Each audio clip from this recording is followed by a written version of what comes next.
Today, we're diving into one of the most inspiring late-blooming success stories ever, how Chaleo Yoovidhya, a man with little formal education and humble beginnings, co-created the global energy drink brand leader, Red Bull, at the age of 64. If you've ever felt like you missed your shot, this story will change your mind. Chaleo Yoovidhya was born in 1923 in rural Thailand to a poor Chinese Thai family. He didn't come from wealth, he didn't attend elite schools, and for most of his early life, he worked modest jobs. In the 1960s, he founded TC Pharmaceutical, a small company producing antibiotics. Over time, Chaleo noticed something: Thai laborers and truck drivers needed an affordable, fast energy boost to get through long shifts. So, in 1976, he created Krating Daeng, a sweet, non-carbonated tonic packed with caffeine and taurine.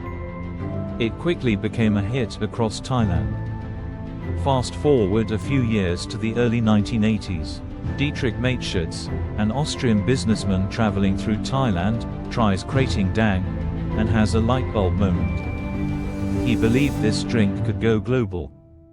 He approached Chaleo with a bold idea: let's partner up, rebrand the drink, and introduce it to the Western world. In 1984, Red Bull GmbH was born. Both men invested $500,000, each taking 49% of the company, with the remaining 2% going to Chaleo's son. Together, they reformulated the drink for Western tastes, added carbonation, and launched it in Austria in 1987. Chaleo was 64 years old. But launching Red Bull wasn't easy. The concept of energy drinks didn't exist in Europe, and US consumers were skeptical. Regulators in several countries were concerned about the high caffeine and taurine content. In fact, Red Bull was banned at various points in countries like France, Denmark, and Norway.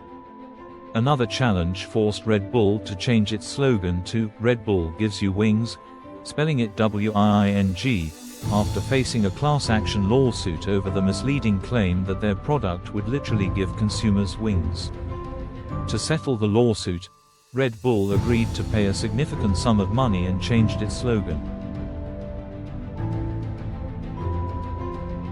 They had to overcome these challenges when traditional advertising didn't help them acquire new customers. So what did they do? They flipped the script. Red Bull used guerrilla marketing, extreme sports sponsorships, college campus events, and stunts like the famous Red Bull Stratos space jump. Instead of selling a drink, they sold a lifestyle: adventurous, edgy, and youthful. And it worked. By the 1990s and early 2000s, Red Bull was everywhere.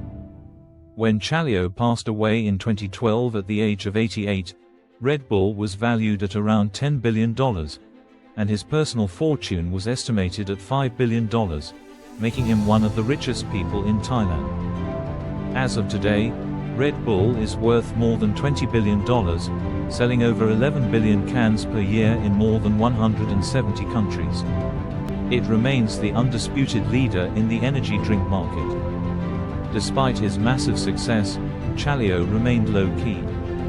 He rarely gave interviews, avoided flashy headlines, and let the product, and his work ethic, speak for itself.